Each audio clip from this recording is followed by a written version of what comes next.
What's up, guys? Welcome, all you savages, to another awesome episode of Talk Savage. Joining us all the way from Germany today, we have Kevin Delies. Thank you so much for joining me today. Thank you. Guten Abend. Yes. And we already got people in the comments. Let's see here. Let's do some posts here already. Hello, everyone. Good morning. It's a beautiful Sunday morning. Yes, it is, actually. We even got Venom in the chats. Let's go. Kevin, how's it going, man? What's up? Yeah, first thing to do is please excuse my English. Sometimes I don't remember words, and I will try my best. I speak English, and sometimes I don't remember words. You're fine. Very true. You are more than okay. Trust me. So, everyone, if you're not familiar, Kevin here has done some amazing work. From my experience, going back to my Action Figure Customs, he's done some awesome sculpts as far as dwarves, all sorts of things, knights, you name it, monsters. Kevin, why don't you give us a little bit of a background? Let us know about yourself and how you got into the whole fantasy aspect of things. Short answer or long answer? You can do short. Whichever one you want to give. We got some time, so. Oh man, that's a lot to tell you. I have a life full of up and downs. I started back in the day as a visual merchandiser.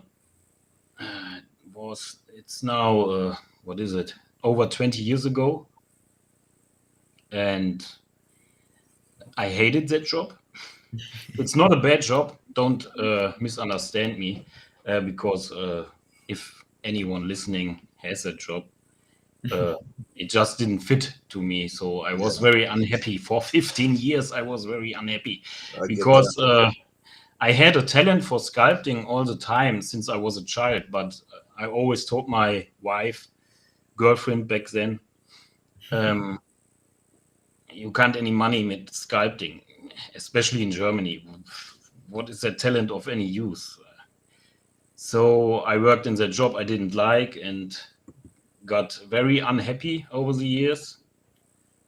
And I did an internship back in 2012, I think, at my buddy Per, who's working on Formo, by the way. And he had a company for 3D art. And he let me do an internship. And then I was able to see that my talent is for some use, maybe. So I tried to get into this, but then my child came and I went back to the old job to earn money, and that was a big mistake. So I got really depressed. And wait, the child or the job was the mistake? No, with the job. So Good God, Rob. They say I'm bad. Fucking hell. No, the child was awesome. Or is awesome. I guess, let me ask you this, Kevin, because I'm curious. How did you figure out that you could even sculpt?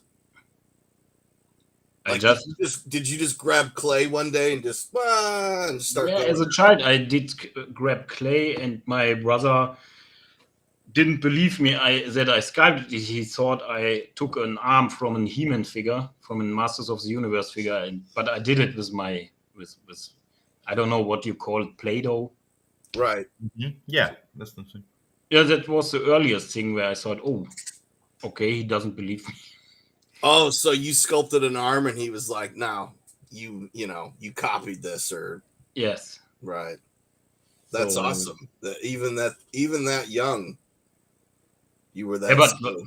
but talent is not everything. Let me tell you this: it's experience and hard work that will get you to a point where it's okay to look at. And thanks to Rob, I got many experience the last years, so I was able to learn a lot of stuff. And where was I? About So from there- 2012, 2013, the internship. You were Yeah, talking- and yeah. then I got back at a bad job, but then after a year I say screw it and tried starting with customs. Maybe some people know it from Chimpanzee Creations, and I'm of the opinion they weren't very good, but people liked it, and so that started it all. And I also at Powercon 2012, when I met Mark Taylor, that also was a very important point in my life, because that guy took me, invited me to his home, and I sat there with Mark Taylor, the inventor of He-Man, and I thought, if that is possible, maybe a lot of other things are possible. Yeah, that's got to be really cool experience. Yeah, it was really crazy. It was surreal, but Mark was a really awesome guy, and I call him a mentor of mine. Right on. He wouldn't call himself that, but he was very important in my life. And from there on, I in 2017 I studied game art and animation, because there's not many, you have not many options here in Germany. So I searched for something that comes close to it, what I wanted to do, because I always wanted to do action figures, because I'm a big action figure collector myself. Right. And and I knew there I could learn ZBrush, which I did. And short answer is, someday Rob comes on the plane, steps, and I was working for him all the time.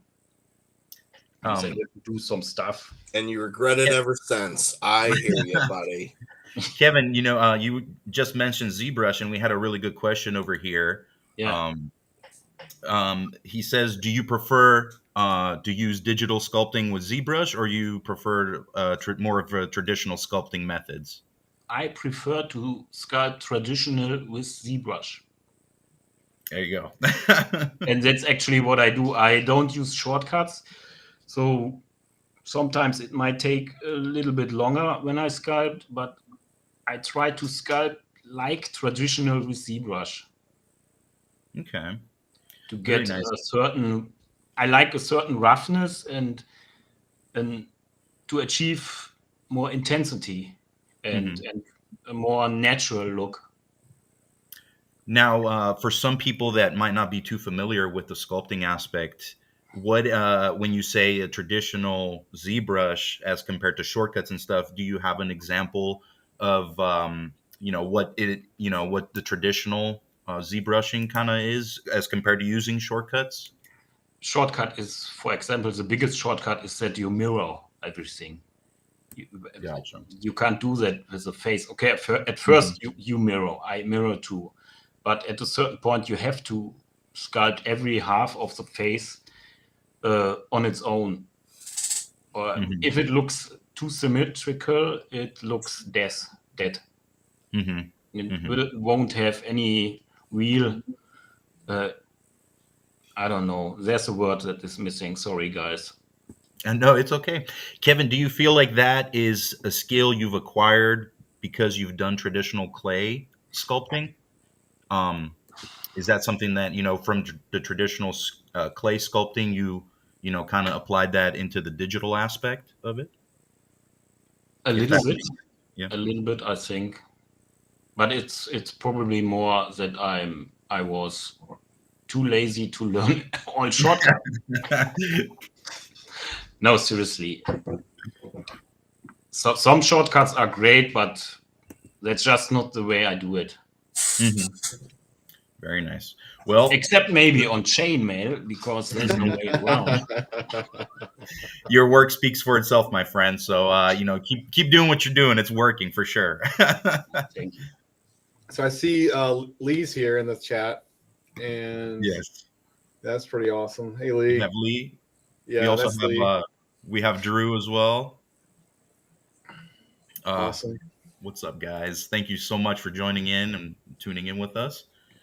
So I've got some questions. Yes.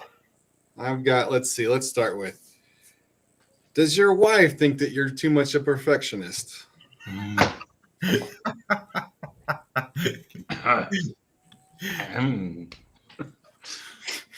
Yes, that's one of my, I don't know. I'm sorry. No, apologize. Don't apologize for that.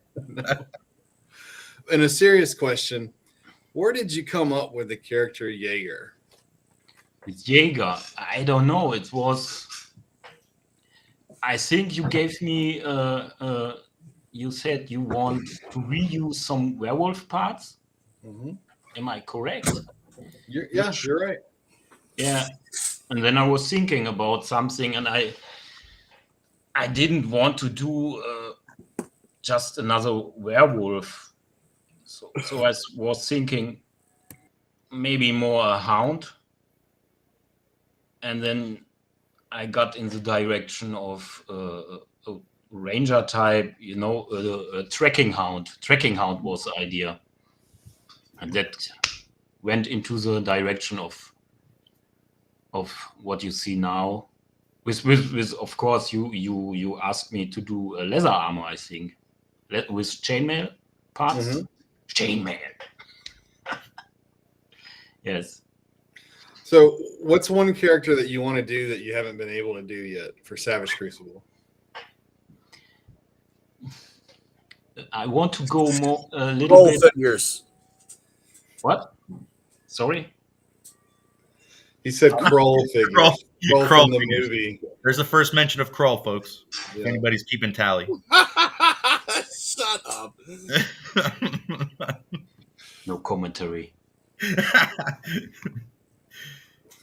No, what I would like to see a little bit more to go or to introduce a bit technology, Mm-hmm. but not high technology. More like we have Rosetta and Bitbug Rogers, Flash Gordon style. Yeah. To get a bit of that flavor into it. Now that's not fair, Kevin, because you know that you have sculpted that already. So I want to know what you haven't sculpted that you want. That's a good answer, then, right? I haven't sculpted. Hey, there's much more to sculpt in that direction. Oh my goodness! I would love to go a little bit more muscular. Mm-hmm. A little bit, I don't know. Not too muscular though, right? Is that? I mean, are we talking Arnold Schwarzenegger, or are we talking? I don't know, someone thinner but muscular. A brute. Okay. Yeah. Not necessarily like muscle toned. Are you talking about, Kevin? Just more like heavy built, or? Hey, everything. He wants it all. Yes, I agree. A little bit earlier, Kevin, you mentioned Jim Panson. So for those that might not be familiar with that. Why don't you give us a little information on that? Yeah, that was. I started it back in 2014, maybe, when I did for Moto Classics, Masters of the Universe Classics. I did some add-ons. It started with the Dragon Blaster Dragon head, because I wasn't very fond of the head we got for the Dragon Blaster Skeletor from the Dragon, because the Dragon Blaster Skeletor was my first Masters of the Universe figure. So I did it myself. Oh, so it held something very special to you. Yes. Gotcha. So I did it myself. Back in the day, I used 3D program, a free one called Sculpting, and I let it print with what was it called? Shapeways. Shapeways, yes. It was really expensive to get stuff printed. And on He-Man.org, some people saw it and asked if they could buy some from me. So that started Chimpanzee Creations, where I did mostly at the beginning Masters of the Universe Classics add-on parts. And from there on later, some add-on parts for Mythic Legions figures. Yeah, but I had to, I went from 3D to traditional to using Castelline, and to because Shapeways was too expensive. And then I started to do it in traditional and casting and doing all the heads by hand. Right. And then went back to digital. So I was able to send Rob some 3D files, because he was a savior back then. I had to give up Chimpanzee Creations because shipping was getting too expensive from Germany to the US, because the US is the main market. And thanks to Rob, I was able to get on with my work. So have you told your kids? We all are very thankful for that. Yeah, we all are. Have you told your kids that you're going to a toy show in the States yet? Yes. Somebody actually wanted to see your face, Tim. They asked why your camera was off. Oh, I had to put pants on. Of course. I think we're going to have to end the segment now, because we made promises and we're not keeping them. So well, I kind of have pants on. I mean, so for anybody coming to Powercon in August, Kevin is going to be there, and Stell's going to be there, and Tim's going to be there, and Matt O'Toole is going to be there. Oh my God. Who else? I know Eric Miller's coming. Nice. I'm sure he'll be floating around. And then who else is coming? No, Gordon? No. No, I don't think Gordon can make it. Actually, I don't even know if I've asked him, but I'm kind of trying to spread it around, because we got to bring in Lee, and then Rubus, and Abraham, and then I know Nikki can't come. So just trying to spread it out between the years on where we go. We may not go to Powercon. Gordon said that he'd come. Say what? I'm pretty sure Gordon said that he would come. Oh, did he? Oh, I mean, I'm making that up, but okay. Yeah, it's out there. It's out there now, so now he has to show up. I don't know if it works that way. Yeah, he's actually been working his ass off doing all this packaging and digital stuff for us. Oh man, that looks great too. And he's working on the secret project right now. Doing some great stuff. So yeah, it'll be really interesting. Maybe I'm hoping that we get to show some figures that we haven't shown before. So I think with Matt and Kevin being there, we might show some more dwarf stuff. Yeah. So look at his face. He's happy now. Kevin, what's up with that Luke figure in the back? It's nice, isn't it? Well, is that vintage? No, unfortunately not. It's from the what is it called? The Oh, no, it's retro, right? retro collection. Yes. Right. That's pretty Yeah. cool. I haven't One- seen that one. Yeah, one of the first action figures I had back as a child. Hmm. Nice. So I had to get him. Very cool. I actually bought all my first Motu and Star Wars figures. I bought in Germany when I was living there as a kid. So, yeah, So German cards. yes, yes, Awesome. very much so. Yeah, and I didn't realize, like, you don't realize that you had something that most people didn't have until you were much older. Shit, I wish I wouldn't have thrown those away. Right. Well, I didn't throw them away. We lost them on the move back to the States. No. Mm. Yep. Oh yeah, I lost my X-wing. I was crushed. I was devastated. I remember. Yeah. Dude, I no always- way you lost. Rob, did you seriously? Are you talking about the X-wing that was 3 pieces, It's huge. like It was in the big. 90s? Yeah, dude. No, did the this same was thing 80s. happen This is in- like No, yeah, that's Oh, older. okay. Never Yeah, mind. I was older going to say, one. you got me excited there for a second. You I'm had, like, to, no you had way. to push down on R2D2's head. for the R2D2, wings yeah, and to it had the pop little out. LED light bulb in the front. Yeah. like, yeah. That's right. Okay. So, Back then when they made cool shit. does the secret project involve greyhounds and polar bears?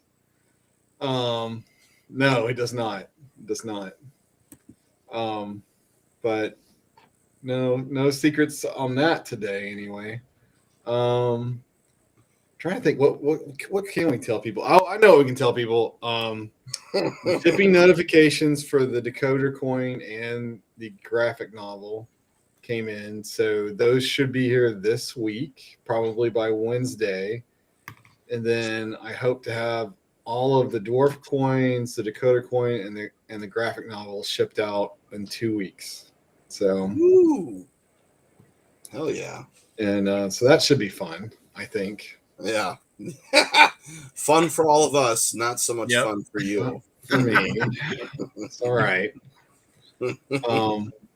And then what else is there? I don't know. There's Kevin's been working on some AWOC parts, Mhm.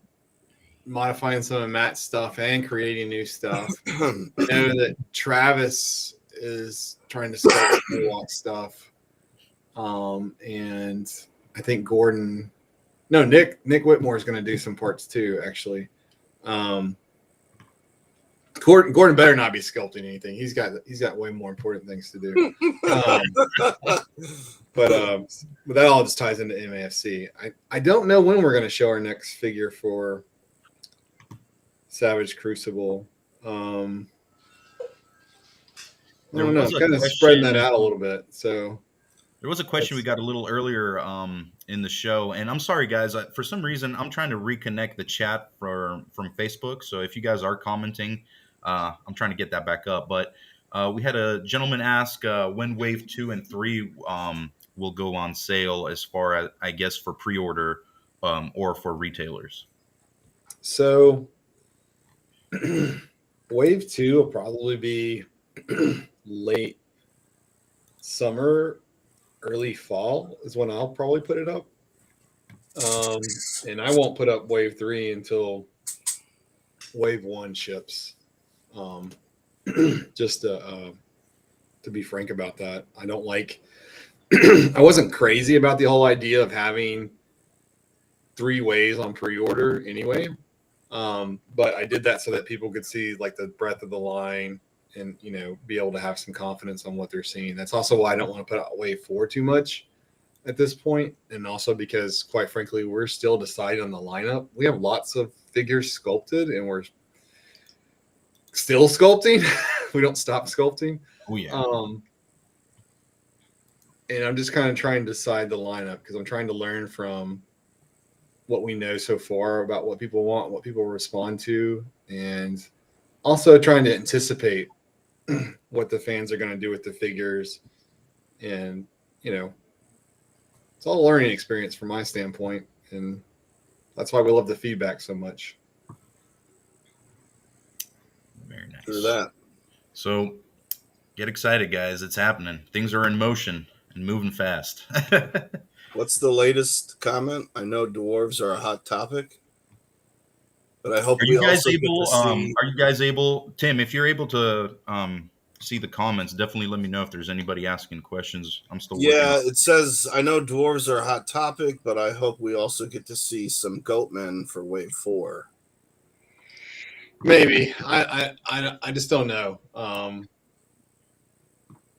I don't know if they'll make Wave 4. And so one of the things that I'm thinking about doing is limiting Wave 4 to like 4 figures, like 6 and 7 inch figures, just to keep the wave size smaller. I feel like that's more palatable for most people. Yeah, it's more affordable for everyone. I really don't like when a wave comes out and you have to pick and choose. Like I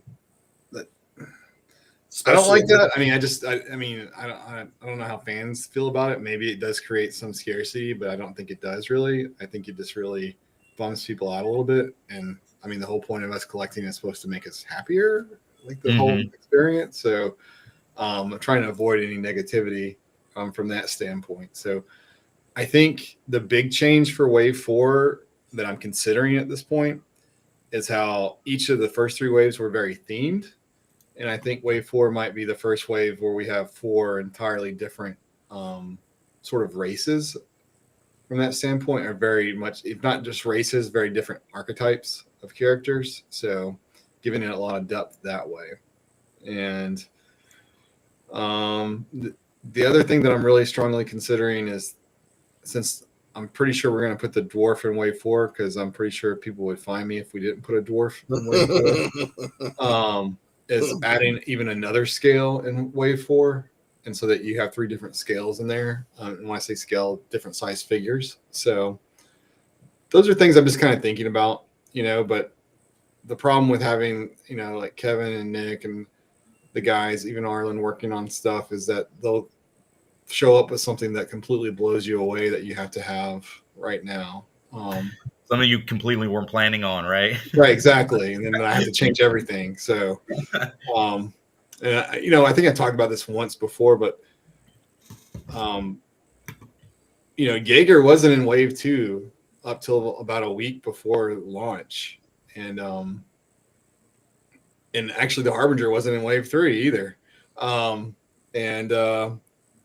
Those are 2 of my favorite figures, or in terms of characters. And yeah, like I said, they weren't in there until about a week before. And I was counting up all the tooling plates, and we figured out that we could just put those in and take out.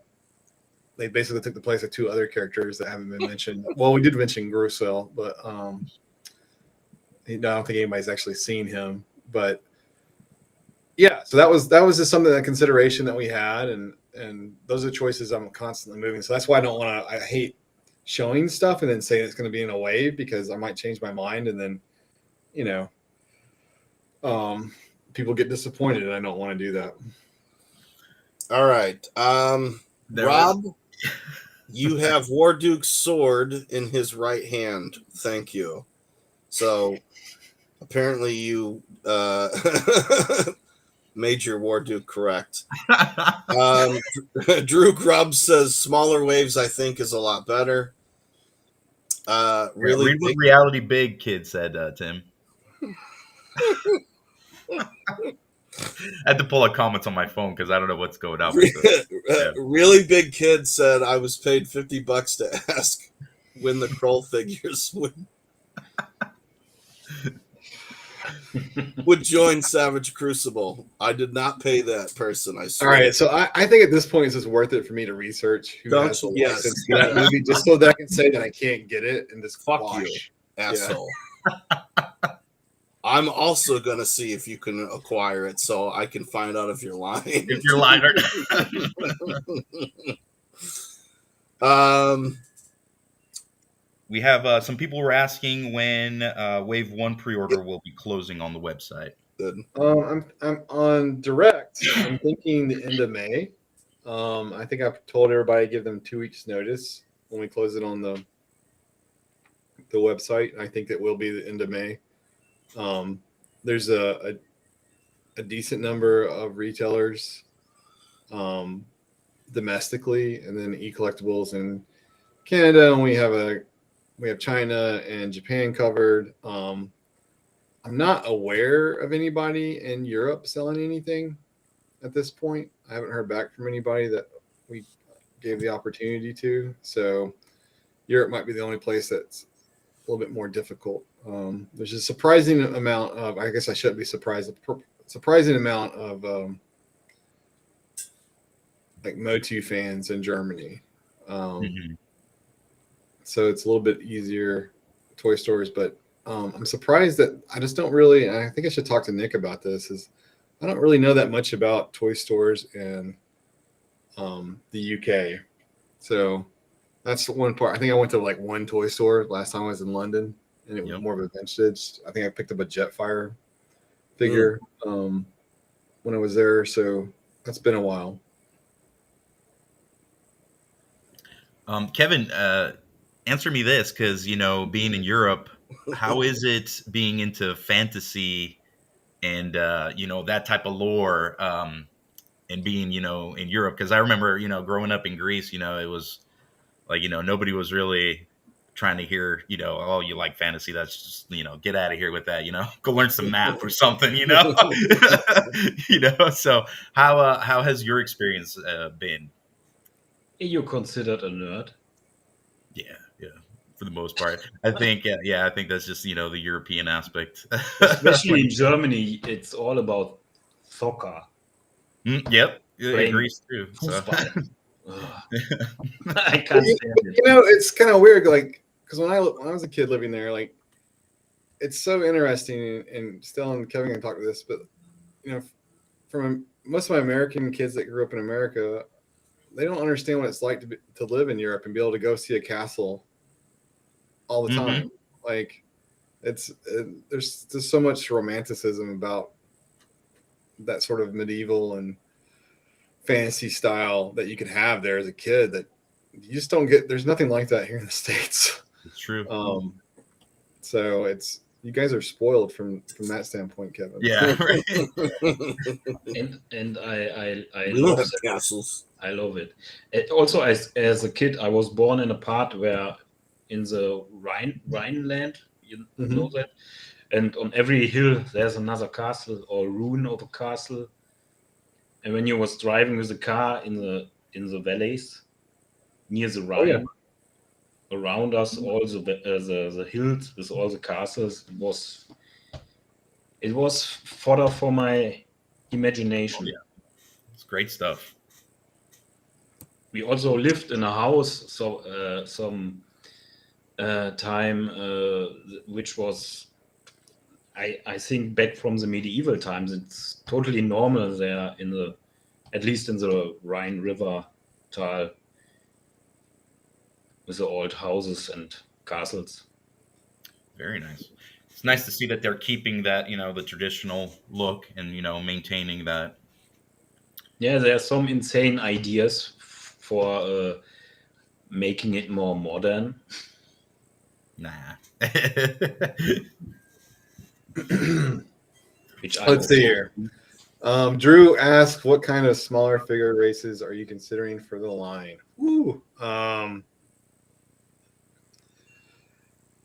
There'll be if you got the graphic novel, you'll get to see some concept art for at least one of the races that we're considering, is in the back that no one's seen. And then actually this morning I was fooling around with, I don't know what I'm going to call them just yet. What did I say? I think I was going to call it a Gorbin or something to that effect. And it's sort of like a cross between a goblin and a dwarf.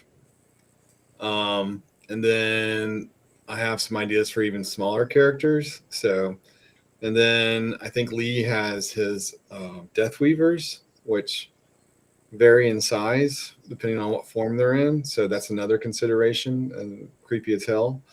And that's sort of where we're at on the, I don't like the traditional gnomes with the big pointy hats. That's not really my jam.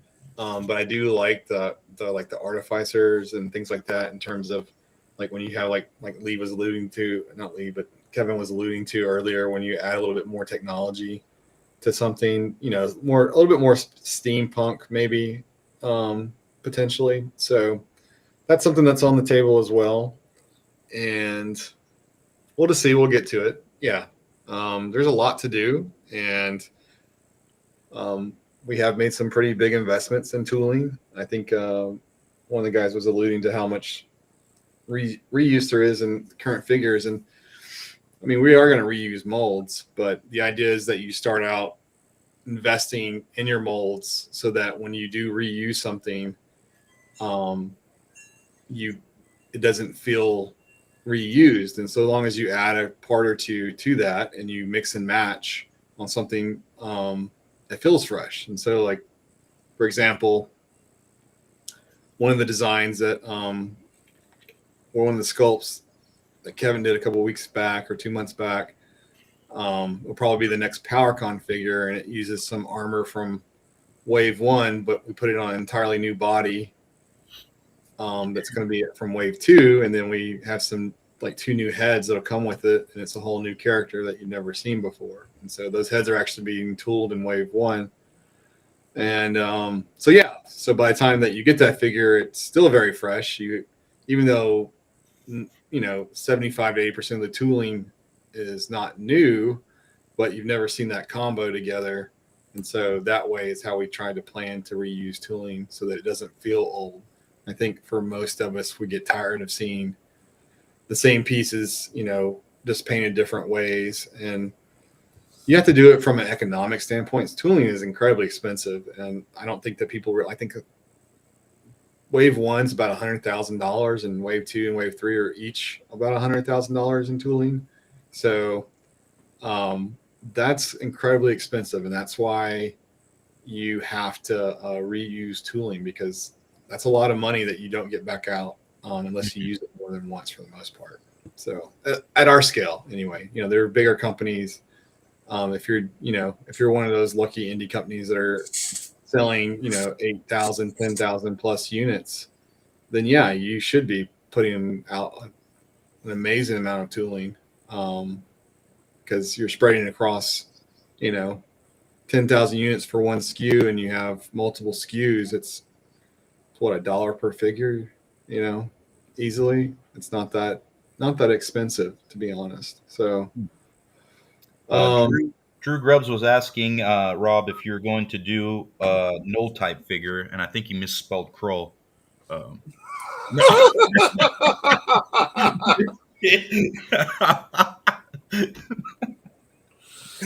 wasn't me. I don't know. I'm gonna make Kevin's the one that's gonna have to sculpt the Kroll figure. Don't worry, Kevin. You and I will talk after the show. Yeah. I've got big plans. Okay. That's a dream team, guys, right there. Kevin and Tim working on a project together, because they're both never happy with what they finish. So you'll never see those figures, I promise. Oh man.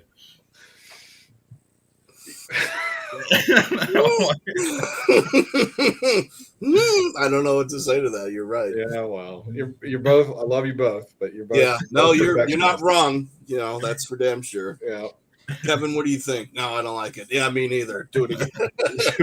Yeah. 20 years later, people are Then I don't talk about the stuff I did. No, he won't. Like, that's just it. I'm like, can you show me? No, I'm not ready. I'm not ready. Don't look at me. I'm hideous. I didn't like it. And I was like, well, can you just show me? I didn't like. Can we just? I deleted it. No. Oh, come on. Fucking A. No, that's long gone. I deleted it months ago. What? Oh yeah. Someone said something about tails for Wave 4, but he wants Talus. That's I saw that comment. Hang on, I gotta scroll. Dragon character, who's a Talus for Wave 4, right? Yeah. Needed. I don't know. There's a part of me that wants to do a Snake Man in Wave 4. Yes. Because like we have a lot of the Lemurians, which are more lizard-like or dino-like, and so there is a part of me that wants to do a more snake-like character in Wave 4. Yeah, but if you did, so if you did a Snake Man in Wave 4, we wouldn't see a Slate figure for that, correct? No, Yeah. and we talked about that, like doing slates every other wave, and like, you know, this goes back to things that we're trying to just learn. Like, we have a slate and a savage, and I don't think that we need to do both in a wave. And more than likely, depending on how slates do afterwards, after they're in stock, how long they stay in stock and things like that, that might be one of those things that I don't even put up for pre-order. I just kind of order a batch of one type of slate and just have it. Just have it available in the shop. Yeah. Because they're relative to like a full deco figure, they're relatively cheap to have made. And I mean, I'm only going to do one at a time, so there's not a big deal, and it's pretty easy to put. If the tooling's already done for it, then it's relatively easy to put in an order and get it in a short amount of time from a manufacturing standpoint. So if that's the case, and this is directed towards everyone that's watching, would you guys rather see a slate figure for a cheaper margin, or would you rather see a savage figure with a little bit of paint apps? If you're only getting one, now's the time to speak up. No, yep. Well, you know, I'm fond of saying that people vote with their wallets. So I already know the answer, but I bought both slate and savage, so a lot. I think of both. I think the question will become what they want once they have them in hand, and so I think a lot of people were willing to spend like $15 to help support the line because it was a lower tier investment, and they didn't feel like they were putting a lot at risk from that standpoint. So, I mean, the numbers from on wave 1 for slate versus savages is like slates sold 50% better than savages in terms of volume. Well, but I mean, the slate everyone's coming up with slate. I've seen two. Savage. I've seen two that said slate, but there's more savage because savage, please, not all of us can paint. Right? Yeah, I get it. No, I really understand that. It's not even that you can't paint or you think you can't paint. I promise you, we can't do as well as Tim can. We can all relatively make a figure look better with just a little bit of paint apps that we're all skilled enough, unless you're disabled. But the real thing is that I'm so sorry. No, the real problem you have is that for me, it's time. You don't have time to sit down and paint stuff because, you know, either you have kids or you have too many family commitments or whatever, and you just don't have the time to invest. Or, you know, like Stella's running a restaurant and a podcast. And touch the paintbrush in 2 months. So it's just hard. It's hard to have enough time to do it. So I do get the appeal of it. So we'll see. Like I'm not set in stone on which one it's going to be. But you know, I just take all the data and you realize that things change over time, and there's going to be feedback when the figures show up and what people like and don't like about them, and we can adjust from there. Rob, a question that I have for you. Do you think that eventually, once, you know, you've built, you know, the parts and the inventory and all that, you would tease the idea of doing like a savage wave of, you know, just offering, you know, different savages? Well, he just said that's something that he would carry all the time or try to. Well, you can't carry everything all the time. I don't know why anybody would ever.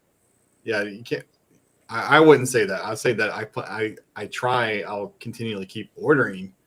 So have slate it or savages to have at least one, so that people can either buy the figure and or be able to customize it, or army build it, whatever. That's fair. I don't think an entire wave makes sense. That's a lot of inventory. And so you cannibalize your own sales when you do things like that. So that, from my standpoint, I don't think that's a smart business decision, because buying one SKU of a slate or a Savage is doable. Buying 4 or 5 and holding on to that's a lot of figures, and that's a lot of money you tie up. So there's a limit to how much you want to do things like that. Gotcha. And so there's that concept that if you think you can buy something, generally, if you think you can buy something next week, you'll wait till next week to buy it. And so you'll delay your purchase into infinity. And so there's 2 things you have to be very careful about from a demand standpoint is you don't want to create fear, but you also don't want to always be available and let other people use fear marketing to undermine you. And then the second part is that I lost my thought. It's fairly important, but I'll come back to it in a second. But no, there's a second point to that in terms of demand. Like it's one of those things that you devalue someone's purchase, and so it really sucks. And I think we've all been there. Like this is the problem with Marvel Legends, right? You go and buy a figure when it first comes out because you want it, it's on full price, and then 3 months later it's on sale, and then you kind of feel stupid, right? You're like, I could have just waited. And so lots of times you will start to wait if people start doing that.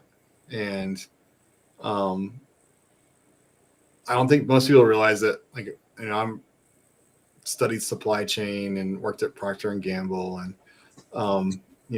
if you guys want to go, if you're really bored and want to go geek out on something besides fantasy stuff, go look up the bullwhip effect. And it's just classic stuff that companies do in terms of you over order or you overbuy, especially in hype markets, and then product just sits there, and then all your retailers shrink up, and then you're devaluing your brand. These are classic business mistakes. And it's unfortunate because it's very easy to get hyped up in the moment and think that sales are just going to keep growing, and that's not. The adult collecting market doesn't really grow per se. Like the core group is just there, and you have to compete with other companies for those dollars. So I don't know. That's just the business aspect of it, and all that comes down to is you got to put out a great product for people that want to buy it, and that's that. As long as you can do that, you're great. But if you're not doing that, then you're doing. Who's that behind you? So she doesn't have a name. She showed up last week. She shall not be named. Can you name her Kroll? I'll think about it. She showed up last week outside the shop, and yeah, so she's finally she's very skittish. I think she might have been abused because so I finally convinced her to let me pet her yesterday, and she came inside the shop and hung out with me. So she went home with me last night and slept in bed with me. But we'll see. She's a sweetie, but there's some bad weather coming this weekend, so I had to figure out. I couldn't leave her outside at night, so I had to figure out a way to. But she's pretty cool. She just a little skittish. Yeah, right on. Yeah. Well, good for you for doing that, man. Can I name her? I'm scared, but go ahead. We call her Telephone Man. Telephone Man? Or Orang-Utan Klaus. Orang-Utan Klaus? Klaus isn't a bad name, actually. Doesn't it fit her? You could name her Klaus, after Klaus Klinsky. Skittish Crucible. I thought about maybe Skittles, as in she's skittish. So Skittles, but she has no color, so I don't really. Yeah. Talk about fucking with people. I don't see the rainbow there. Right, exactly. You're gonna be like, who is this guy? Would snake men have legs, or would their lower body have a snake body? Oh, that's a great. I definitely want to do a lower body. That's like a snake. I mean, if you go and look at some of the concept art, there's one in there that Rubus did. The serpent. Yeah, I definitely want to do that. I don't know that it would be wave 4. I mean, some will have legs, and then I hope to make a lower body like that. I do think that you have 2 options. You can do more of a static base, but then you can also really put in the money and do an articulated base.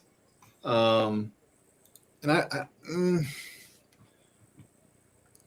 we both know that I want everything, so I would really want to do an articulated base with a tail. I think that would be pretty awesome. That Serpent King, I can't wait for. Right, and the problem you run into is just the cost with that, because that's a lot of joints. And so, and what most people don't know, hell, I didn't know in the beginning, is that one of the 2 big costs or 3 big costs are paint apps, number of joints, and then having how much manual labor is in the joints. And so when you mold joints in place, like with the elbows and the knees that we have on Savage Crucible figures, that's a manual task in terms of they mold the insert, and then someone has to actually put the insert in the new mold, and they mold around it. And so that's a manual task that increases the cost of it. So if I did a tail, if it was ball and joint where you didn't have to mold it, that would be a little helpful. But when you think about how many ball joints you would need to make that tail reasonably, and then you think about how many different little subsection pieces, I don't know. I feel like it's one of those tasks that I just give Kevin and say, like, okay, you have to figure all of this out. And no silicone, Kevin. No. God, I hate that stuff. So we'll see. I don't, I want that. I don't think that'll be in wave 4. Personally, where I'm going right now, but everybody knows I changed my mind at the last minute on some things. So nice, which happens. Do you want to say anything about how BBTS is carrying Savage Crucible? I mean, there's Hella Dope Toys is carrying them, Nerdzoic's carrying them. But I was talking about BBTS. Pretty interesting. I mean, they are carrying them. It's pretty awesome that they're carrying them. Yeah. No, I mean, no, I don't. I mean, bendy wire on the neck of snake. Yeah, that was a really cool one. I've heard that degrades over time, and so I don't know about that one. That's there's the bendy wire can be done, but sometimes it can really. Then you got those holes too. I hate. I don't like that. I don't like bendy. Yeah, it's not for a main thing. Maybe for an accessory, but not. Well, no, there's a NECA Alien. It came out like probably 10 years ago, and it's it's big, but the tail really does bend really snake well. Alien, I think, right? Yeah, it's a snake alien. I don't know actually, Venom, if that's an inside joke or something. I'm actually scared to ask Tim. I don't, because you don't. No, I was just saying. People should go and check out BBTS. I know what I know what he's hinting at now. Okay, yeah. No, it's unrelated to BBTS. That is irrelevant. I'm just saying they have really good descriptions. All right. So, anyways, no bendy tail, right? You're such an ass. No, I don't. No one's asked. I don't want anyone to until someone asks, and even then, I'm still not talking about it. So, not doing it. So that information is available. I just helped them out because Venom asked. I don't want them to think that this is There's no joke. That's the key point here. There is no joke. It doesn't relate to BBTS at all. The information is out there in multiple places. Tim's just trying to get people to ask questions about something that I don't really want them to ask questions about yet. It's supposed to be a surprise. So, all right. Rob, I had from earlier on. Somebody asked about when we were talking about technology in the world of Savage Crucible, and he says a wise character like a time traveler and machine from the novel Time Machine. So I'm guessing he's asking for like a time traveler and stuff, but give us some lore on how time works in Savage Crucible, because I don't think people really First, Lee made that comment, so Yep. I read it. Second, you can go sculpt it, sir. You can sculpt it, and I'll put it in there. It's crazy. He knows I'm giving him shit. I'm trying to pass it along, But he knew it was you, man. I'm sorry. I knew exactly. You think I'm not reading every one of these? And everybody should know that I read most of the comments on Facebook. I don't always respond because I don't have time, but I do certainly go through and read them. And even most time I get a laugh. I'll laugh out of them, or I consider them, or I don't want to talk about. I don't want to tease anything just yet. But how time works in Savage Crucible is the heart of what Stell's question is. And I think I think what we're going with that is that, and I've said it before, that the portals seem to work in a very sometimes dysfunctional function rather, in terms of they might pull people from different time periods. And so the idea being that you could, in theory, have people from feudal Japan, Western United States circa 1800s, or someone from 200 years in the future all come into the Savage Crucible at approximately the same time. And so this is something that we've explored, and Kevin was alluding to it, like he likes to have a little bit of technology, sort of like how Motu brings in a little bit of technology as well. And so we've talked about this, like what do you do if you have a 6-shooter or a ray gun, but you don't have any more ammunition? Right. And so, you can't make it there, right? Yeah. Kevin's answer is you tape it or you nail it to the end of a club and you beat people with it.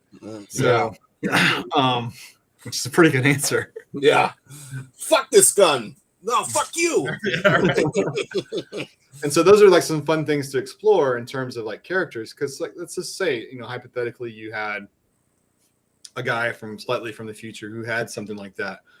Well, as we know, certain things aren't as durable as others, and so maybe his armor does incorporate some of those things to a certain degree, right? Say if you had a samurai, he, over time he might like certain aesthetic or something might appeal to his fighting style, but it starts to incorporate into Savage Crucible. So you have these sort of Savage Crucible takes on these influences. Which can be really nice. And so that's when I talked about certain IPs and things like that. If I brought them into Savage Crucible, some IPs work really well. Like a lot of the Frazetta stuff works really well in Savage Crucible. And I think somebody requested Hellboy. And I love Hellboy, but a lot of the design aspects of Hellboy wouldn't necessarily fit that well in Savage Crucible. So you would have to, you see it like a manga style something, or so like it's like, am I able to use that other IP in a Savage Crucible style to give it something fresh? And that would be the way that it would have to come into play. Right. And no, I've never talked to anybody at Hellboy or anything like that. So please don't put 20 comments in Facebook about Hellboy coming to Savage Crucible, because I haven't spoken to anybody about that. Inca Civilization, all those are things that I want to incorporate. We have some great South American art, some concept art on the webpage that I absolutely love those designs, and they will come. So Billy the Kid fighting Genghis Khan, like Bill and Ted's Excellent Adventure, that would be fun. I think that's the only time that's ever happened on TV or on a movie, is that. You're not my real dad, Lisa. That's why I laughed. I had that outburst. Fucking any update on the direct website? Yeah, I think we're going to close at the end of May, I think is what we're shooting for.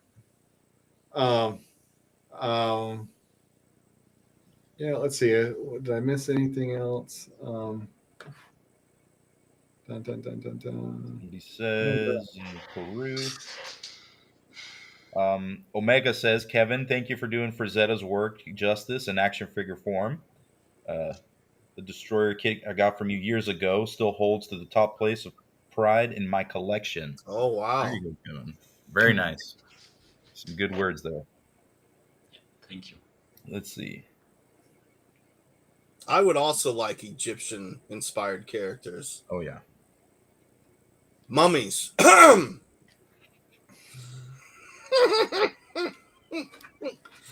They got some good designs too of that stuff Mhm. and the art.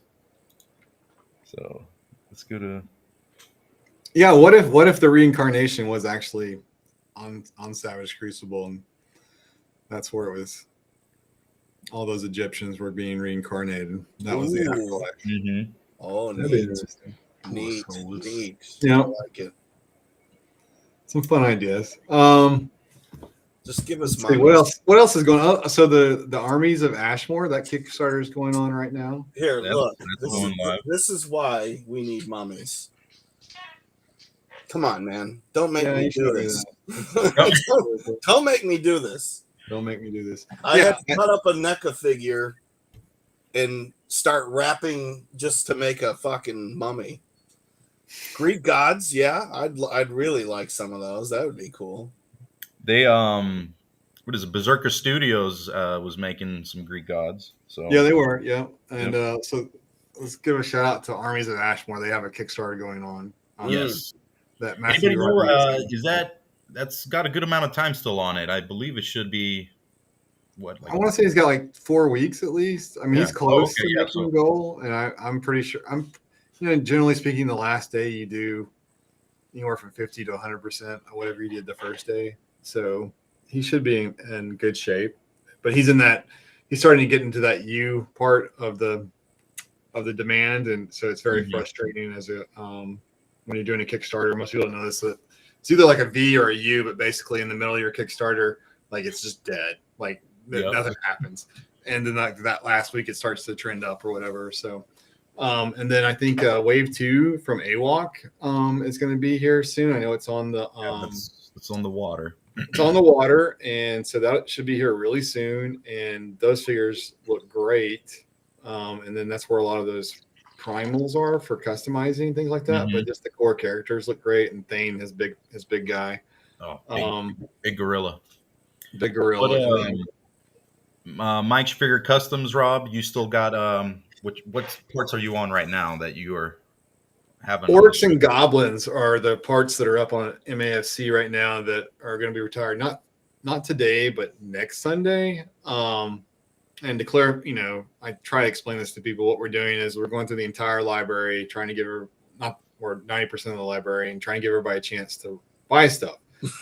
And then I'm taking it down until the final sell. And at the final sell, if I have any inventory of an item, I'll sell it.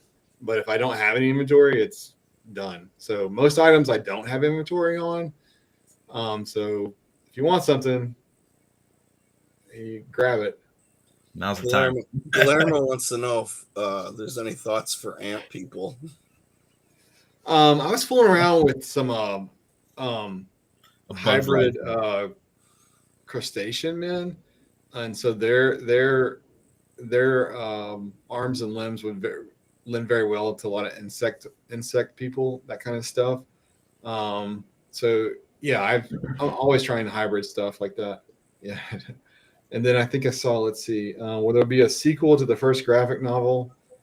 The movie tie-in.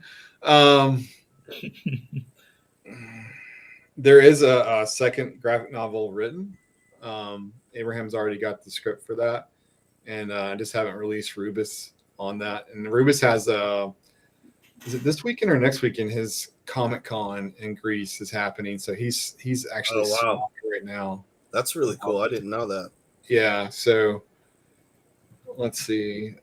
Yeah, big event going on in Greece. And actually, there was something that had to do with the artists. The person hosting it, they were going against him or something. Some type of drama in Greece, of course.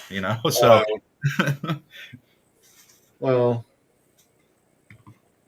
But I think the event's going full steam ahead. So definitely definitely looking forward to see what Rubus posts about it.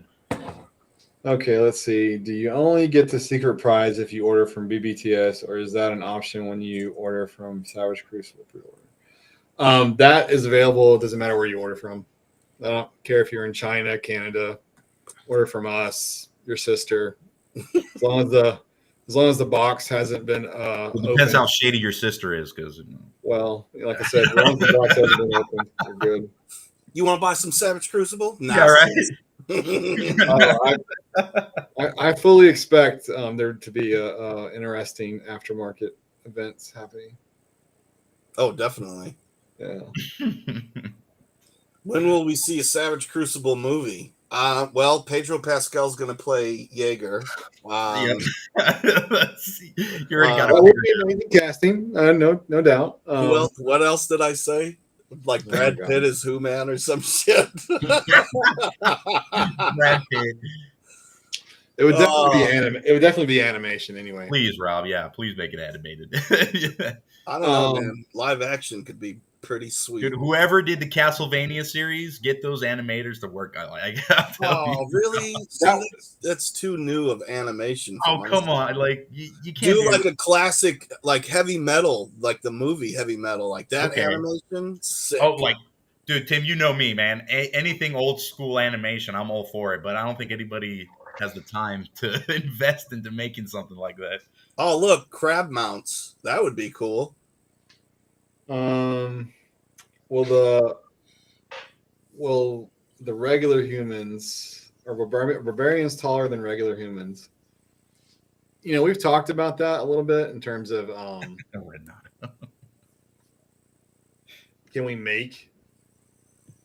can we adjust the size a little bit on the height of characters? And I think there's a problem with one of the, is it the arms or something? I think the joints are too close together and we can't really shrink it. But it's something that we have talked about. And so you can do certain things like the thickness of the feet, and you can shorten the thighs a little bit. And so if you take out like 1 millimeter at each limb, can you make the figure like 4 to 5 millimeters shorter? That kind of thing.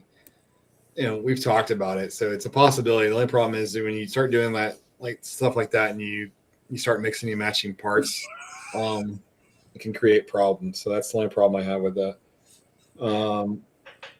What are the plans for Great Danes and other dog breeds? I mean, we'll eventually get to the Battle Danes. And I would love to be able to do more dogs besides that, but the Battle Danes are first, and we'll get to it. I can't make a Savage Crucible Inspector Gadget. No. Keep up with these comments. Is there a possibility we can get figures from the movie Fire and Ice? Possibility? Yeah, there's a possibility. Oh, yeah. There's always a chance. Sweet. I would personally love that as well. Oh, yeah. I would like to see some of the, what were the bad guys that ran around like cavemen? I don't know. The humanoid kind of things. Mm-hmm. Yeah. Well, they captured the princess from the fire keep, and I just like when they came in with the robes on. Oh, just overall a great look.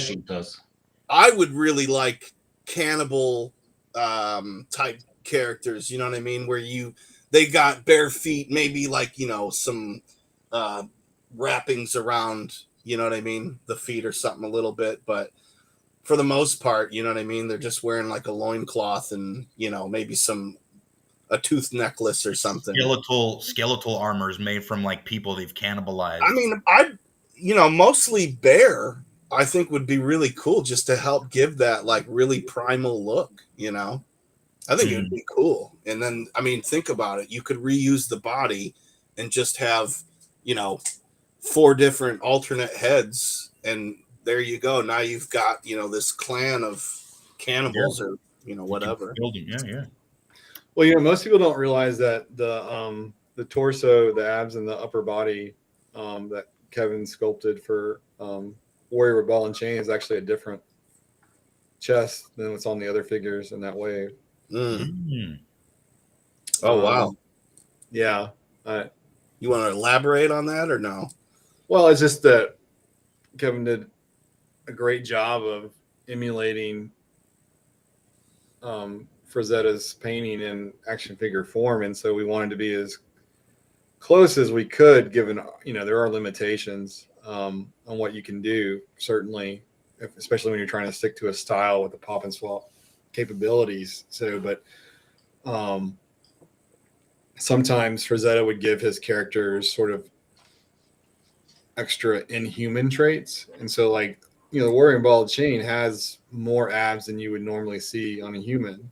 Does that mean he's not human? I don't know. But those are the certain things that so to give that look, to make it as close as possible, that's what we did. And so that's pretty interesting, or what Kevin did, rather, I should say.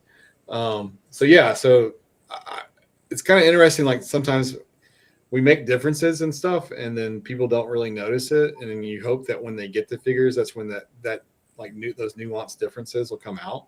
It's kind of like how Nen has a different torso as well. Right. Yeah, and so it'll be way more noticeable in person, that torso, because it has that long neck. And so it'll in person. I know that people will definitely pick up on that, but I don't think that we do a great job of illustrating that in the 3D renders that we show people, when we color them and stuff like that. And part of it's because you got to take all the armor off, and then this is kind of it kind of looks, it doesn't look funky, but it looks different, and you're kind of like, that's not what you're trying to sell the whole thing together. So let's see here. Renato had did you see that one, Rob? He said any future horror elements in Savage. Witches. Dim. Yep. Would love to see witches. Yeah, so when you read Nin's bio, you'll learn about. Did I put that? You on? did. Yeah, Yep. you released Nins and Komos. Okay, yeah. I mean, I still have some work to do on those, some minor editing, but Abraham did a great job on those. But yeah, definitely. Yeah, there is. Nin does have this human witch that he's very sort of fond of. Let's see. So someone was asking about the slates and the savages, and in terms of the prize, and as of today, the slates will not have a prize in them, but savages will. So, oh wow, I have to think about that. And then let's see. Yeah, witches, yes. Demons, yes. Cryptozoological creatures. Our take on them, certainly. Guillermo wants to be drawn with 15 abs. Okay. Get on the set of 300. Mm-hmm. I'm ignoring Lee's comment. Okay, how do the Savage Crucible figure scale next to the Mezco version of Conan Death Dealer? They're going to be Mezcos big. are smaller. They're just So I think if you use Mezco's, Conan's, and Death Dealer with the reptilian characters, that'd be pretty cool. But if you put our Barbarian next to Mezco's Conan, it's gonna look small. But if you're some milk, perspective, and it looks great. So what'd you say, Stell? You need milk. I said if you put it next to the Savage Crucible, it's gonna look like Conan needs some milk.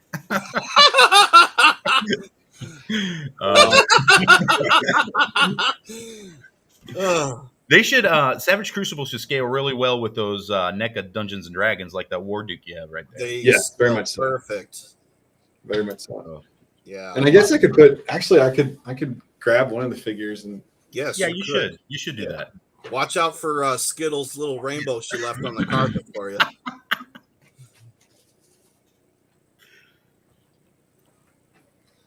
Oh, and I know the bash is on, so I'll grab this just in case. Let's see here.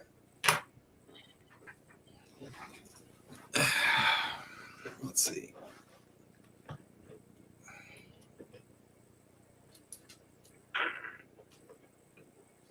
Is that a Czech model? Yeah, it's a Czech model. Let me here. I'll bring Rob up to the. Nope. There you go. Actually,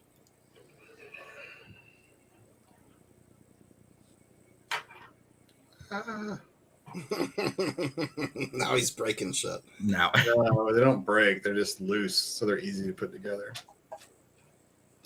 So, Yeah, perfect. yeah, these are oh yeah. Look at that. pretty much Look this. at that. Oh, that's beautiful. So if you really like the NECA figures, they're in scale with that very well, in my personal opinion. So Yeah. yeah, he's kind of bending down just a little bit. Yeah, the Wardrobe's not really posed. The Yeah, first he's thing I did was put Como next to Warduke. Yeah. So And Grimsword is even bigger too. So the Grimsword is bigger, yes. yeah. So yeah, That they'll figure fit is really well with amazing. that. Too many hands, but that figure is amazing. Right. So and then I think this has been a Can't couple have months. too many hands. Mm-hmm. What'd Well, you that was say, big. Kevin? You can never have too many hands? No. You're crazy. Grimsword comes with like 12 pairs of hands. I know. Not enough. And I think it was a couple months back. Someone was asking about the swords and like how they fit in the whether it was like so you can actually switch which direction you want the handle in the sheath. Oh, that's awesome. So it That's fits both. really cool. And we don't really talk about it a whole lot because I just want people to see it. But like in the belts, there's like multi holes, and they're there for a reason because you can carry different stuff. But you can also move where you have the sword on the character. Oh, And wow. so I know that me and Kevin talked about this aspect of the arrows being something that you clip in on like putting a hole there and having it where it kind of clips in. So if you didn't want the arrows on Jaeger's chest, you could take it off and maybe put something else. So, just something, those are like little things that we're working on, thinking about in terms of how we try to make the figures fun. Kevin, what'd you use for inspiration to make Jaeger's sword? Swords. Swords. Well, it's got a very fang look to it. Was there anything specific you were trying to mimic, or you're just like, oh, this just looks badass. I'm going with it. Honestly, it's I don't know. Is it 2 years ago, Rob? Yeah. Yep. I can't remember. I just made it to look cool. I like it. Well, I love the design of it. I think it's a great design on the sword. And I think, just if I don't know that we really can, yeah. So you can really see maybe some of the detail that goes, like just the stress marks. Yeah. You can see a couple of chips on the blade, the wrap. Yep. Yep. Like not the best to be able to show it, but there's a lot of detail in all of our weapons. Just in the sheath. I don't know. Oh man. That's incredible. Jesus. You guys have no idea how happy you've made me that swords come with sheaths. Like tell me that is like a must for me. Like, oh. Yeah, I agree with you. Not every character has one, but we've tried to make it where, even I think we have like a little add-on for belts where you can actually put in an axe through a little loophole, so they can carry an axe and things like that. So, we'll get there. There's a lot of little things that you think about. And you're like, oh, I want that. I need that. So. Yes, that is a lot of plastic for the price. And I would say that I know that our figures are more expensive than some other figures currently, and their price is about 3 times or at least 50% more than what we charge for our figures in terms of production costs. So yeah, you're getting a hell of a value. So I'm with Renato on that. When the figures can carry all their weapons, it's like, oh. Oh yeah, Ronaldo. Yes, Jaeger has a boot scabbard where he has a dagger that slides in. Nice. Yep. That is Very true. cool. So, Rob, how soon after Wave One is out to the public and all that, can we expect to see Savage Crucible parts from Mike Sphere Customs? Y'all are killing me. Yeah, Um, putting them on the spot right there. Like, oh, we're losing connection. I can't. It's like this. Yeah, I'm free.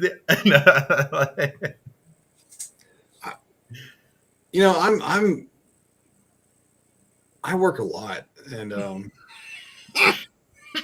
mean, I work 7 days a week. So, and I get yelled at from people that care about me about not taking care of myself or working too much. And part of it's because I really enjoy it. Part of it's because I have some kind of sick personality problem where I enjoy work too much. That is also true. Yeah, and from a business standpoint, the 3D printing generates revenue, but it takes up a lot of time. And so you guys know that I've talked about like all the things I do. It's the least profitable thing that I do, but it definitely affects so many of the artists in terms of what they can do and how they can generate extra money for their families and things like that. So I don't know that I want to go back to the current MAFC model where I have like 500 parts or 400 parts, like because it takes up like 2 rooms of like pool bins. And so we'll make parts. It'll probably be slimmed down in terms of the product offering and things of that nature. And so, but yeah, I'm pretty sure that all the guys are going to have heads for Wave One. Who knows? The guys might actually have them sculpted before. So we'll just see how it goes.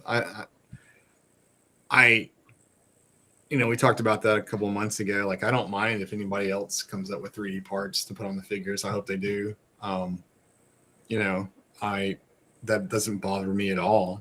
I like to see what other artists come up with. So all I ask is that they're quality sculpts, and like we press the limit on what you can do in terms of tributes and other IPs through MAFC. So I don't want people blatantly copying other IPs and then just trying to put it out. Like that's not something I'm going to let slide on the Facebook group. Of course, obviously I can't stop anybody from doing that, but there is a gray area where you're just making tributes to stuff. Like that's clearly from Arthur and someone else's IP. And so yeah, I don't know, but yeah, I do hope other people make 3D parts for it, and I'm sure we'll make some 3D parts for people to customize, but that's just for that small segment of the customer base that likes customizing. The majority of the customers don't want customizing stuff. They like to look at it, they like what other people do, but they're not doing it themselves. Very true. Guillermo Quality Sculpts puts down the Play-Doh.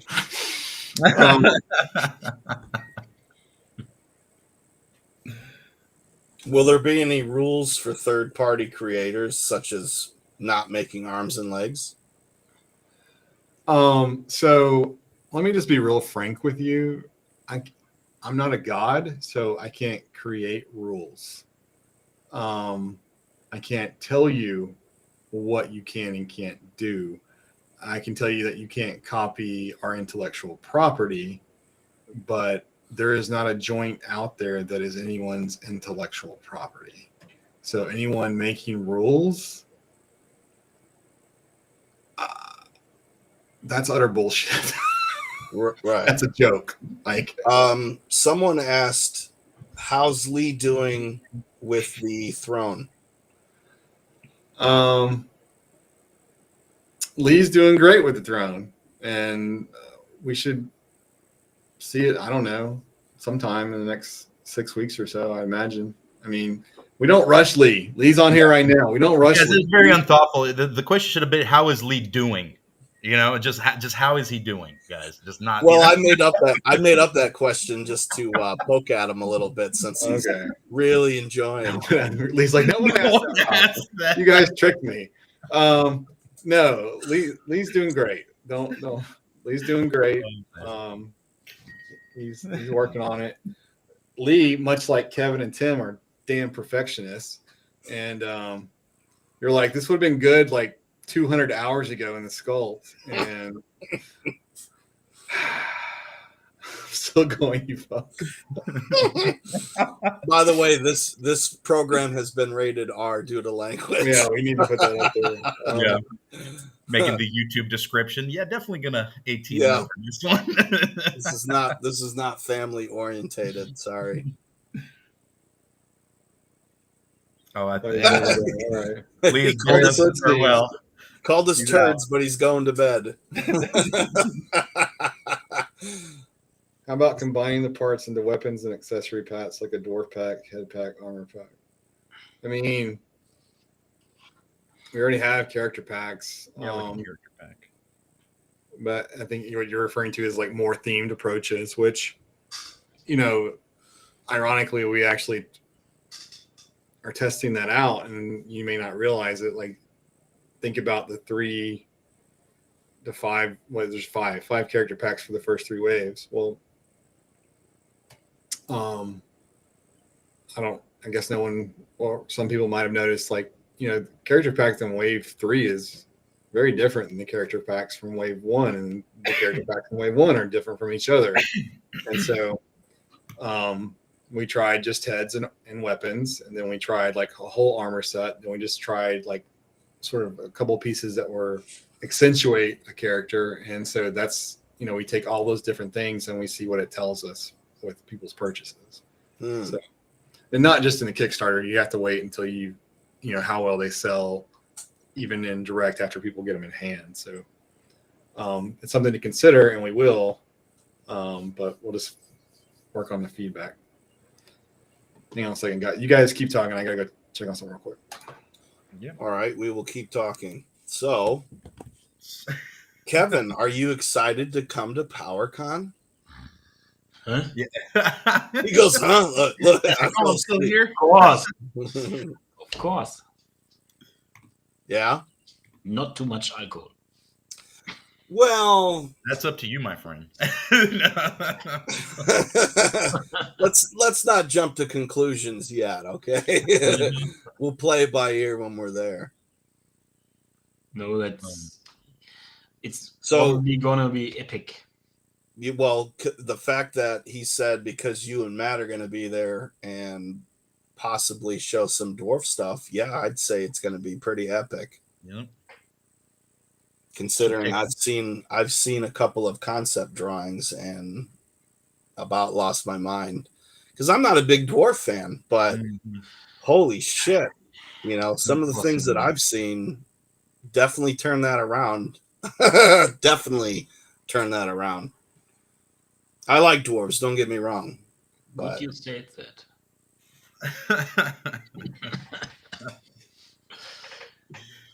Very nice. I don't know. Is it too late to get tickets for Powercon? No, I don't think so. No. Yeah, I I have think no we're idea still- either. They're still selling them. I'm not sure as far as, you know, hotel accommodations, if maybe those are sold out, but Yeah, I have no idea. I think tickets will there's still still be, rooms left. yeah, Yeah, no tickets clue. will still be up. And no exclusive as far as Savage Crucible for Powercon. Well, this not year, this, not yeah, this year. but Right. definitely the years to come. So You know what? I wouldn't be surprised. You never know with Rob. yep, Well, that's true. That's but- very true. But I don't know. And he's back, folks. We won't. You know, we don't. I'm not the biggest fan of exclusives, so that's why we call them conclusives, because we'll certainly have conclusives that we don't sell online, but we sell at multiple conventions. And then obviously for our international customers that can't come to conventions in the United States, international retailers will have the ability to buy those in limited quantities.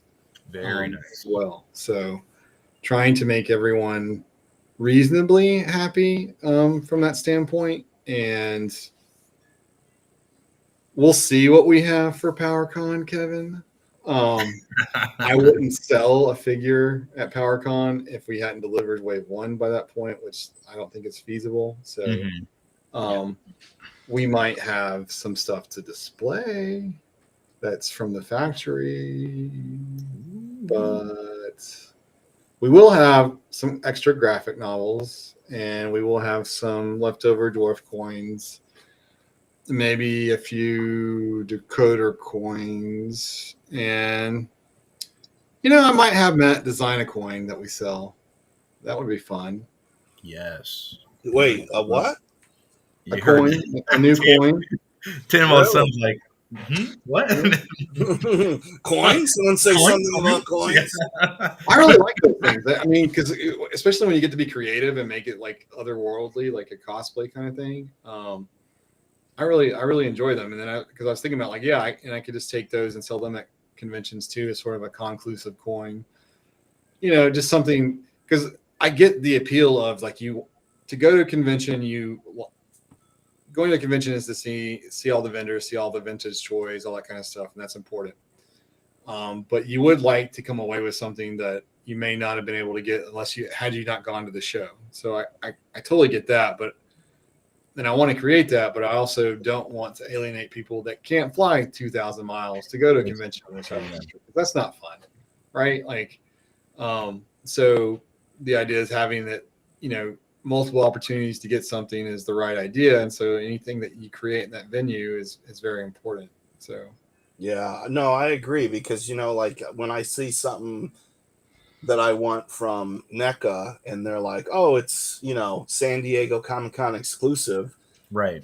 I'm not flying out to fucking San Diego to go to a convention to get one fucking figure. It's ridiculous. Right. Well, that was happening, that was the case with, the 5K toys, doing exclusives just for like that LA comic convention. And it's like, you're just, I get it. I mean, yeah, that's where you're located and stuff like that. I'm going to spend $5,000 to get a $40 figure. Fuck off. Exactly. And they got the guys that capitalize on the fact that, they'll buy extras because they know people can't get them. So they'll sell them for ridiculous prices. And the people that actually do want something are resorting to, paying something ridiculous for it. So, yeah. Right. I'm not against what people call scalpers. Well, people are going to do what they need to do and what they want to do to make extra money, or if that's their living. But yes, when a company makes a figure so hard to get that those guys then have that opportunity. Exactly. And then they corner the market and you're paying whatever they want, and right. It's bullshit. So I know for myself, and I can definitely speak for a large part of the toy community. Thank you for making that decision, Rob, because that's, who wants to go through that headache, especially for a toy line that they want to collect. Exactly. To restrict your customers, that's ridiculous. You got companies like Hasbro that make key characters exclusive. How much sense does that make? Yeah. Oh, I do have an ultra rare AWOC figure. I do. There's only 2 of them. Oh, okay. Is it the holographic one? No. I think I talked about this one time before. I don't remember, but like these are like cool figures, I think. Like the real chase figures. So there's only 2 of these. I've got one. I just sent the other one to Jason, and I don't know if you can get really up close on his chest. If you see like those little sparkles a little bit, it doesn't want to focus. Yeah, it's pretty hard to pick that up. Let's see. I think I have the other parts somewhere. Oh, I like that book. So I'll tell you the story on this, guys. The reason why I have this figure is because you guys have heard me talk about these metallic shimmer plastics, and I kind of wanted to see what it looked like in plastic. So they were producing AWOC figures when I was asking about it, and Jason was kind enough to let us use his mold to run some of the plastic through. Maybe you can see it just a little bit better. Oh yeah, little. Yeah. Little, very little, but yes, we can pick that up. Yeah, and so it's just it looks better on flat surfaces, but so they ran some of this test plastic through to see how it came out, and because I really wanted to try this for like reptilian and amphibian skin because I think it gives it a little extra something. Oh wow! And so there's 2 of these, and we're actually gonna do like a giveaway where I give this away in a contest through MAFC for that. Wow, so that's really cool. Very nice, Rob. But yeah, so there's only 2 in existence, and you want to give one away as a contest? Yeah. Wow. The generosity never ends, does it? I mean, it's supposed to be fun, right? Like that's the whole point of collecting. You definitely make this fun. There's no question about that. Not at all. Not at all. Look, a friend of mine let me use his tooling to try out a plastic, and then I send him one because he gets to see what the plastic looked like. So because he's going to do some figures that have reptilian skin as well, and we also think that effect looks really good on weapons as well. So. It's one of those things like, okay, well, that was the purpose of it. I got the use out of it. And why not give back to the community? Yeah, it only goes to like 1 or 2 people, but at the same time, like it's still fun. So yeah, no, it is because everybody's getting that chance of getting it. It's like the check model. I think we gave one away. I don't think I sent it out, but I think so. I think someone won one of the check models in the contest. So. Oh, did we do a contest for that already? Yeah, I think that was one of the Kickstarter ones or something. Yeah. Oh, I thought we did. I don't know. I have to go back and check. They're probably like, "Where's my check model?" All right. Like emails, Rob, incoming. I know, right? There'll be 6 emails. I won that. Yeah, including one from me. Yeah, exactly. I won that. Don't you remember? Well, guys. Let's hang on. Let's get into this. Yeah. What from Alberto. What Rob for president? No, not that. When sitting at conventions, do they ask you to do exclusives? Kevin's giggling his ass off about that one. Or is it optional? So a lot of people, even retailers, ask this question, and so this is my understanding. Is lots of times they will ask, and lots of times if you're not smart about how you do exclusives, you'll lose money on them because you have to have like a minimum order, and if you don't sell out, then you lost money. And so the smaller the order, the more expensive the figure is per figure. And so what most people do is they'll sell an exclusive for about the same price they sell a normal figure that they might make like 500 units over 1,000, where they might sell 3,000. And so they don't really make any money. They might even lose money. I think with Powercon, what they did is Powercon bought the entire minimum order from the vendor to sell as an exclusive. And so they'll ask, because for the most part, most people don't really come up with exclusives on their own. It's that old adage, like when you see a box and it has exclusive on it, it's probably not exclusive. Like it's, not as big of a deal. So yeah, they ask, and you have every right to turn them down. And so that's one of the problems with exclusives is from a production standpoint, you don't want to make them too expensive, and you have to produce a certain amount of quality, and then you have to hope that the demand's there which is kind of backwards from a manufacturing standpoint, because as a business, you want to sell as many figures as possible, but you want to sell as many figures as possible that keeps your demand constant over the lifetime of your company. So you don't want, what I mean by that is simply, yeah, you can come up with something, a gimmick or fear marketing to dramatically increase your sales in the short term, but over the long term, that backfires. I mean, that's just tried and true. They've been studying that for 100 years. That's not going to go away. So that's just kind of the idea behind exclusives. They're very limiting in a lot of ways. I get why conventions want exclusives. Completely understand.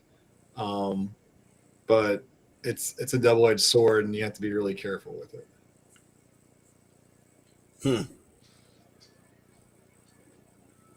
Very interesting. Fourth place. Repaints. Repaints?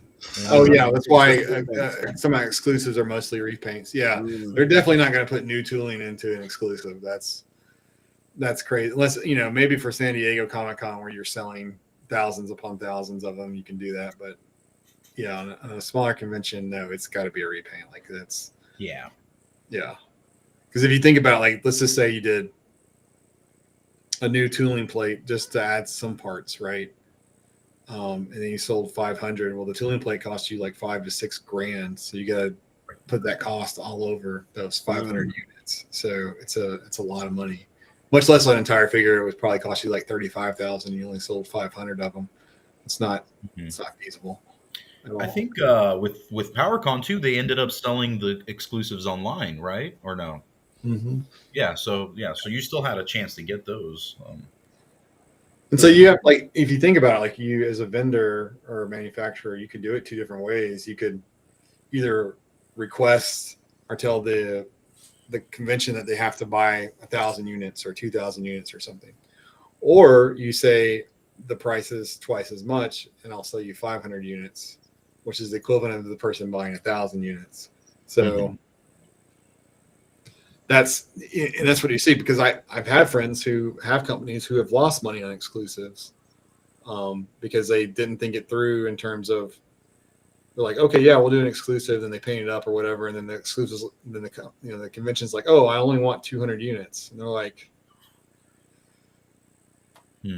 yeah, you've lost your shirt on trying to be fun and what you think collectors want. It's not what they wanted. It's not what you wanted, and now you have to take money out of future waves to pay for that one exclusive that most people didn't buy or couldn't get a hold of. So. Interesting. Let's see. Indeed. Any more questions? All right, now I don't see anything new. So nope. That's it. That's everything everyone wants to ask. All right. I've been going at it for like an hour and 45 minutes. So. I know. Yeah, right. I got one last question for Kevin.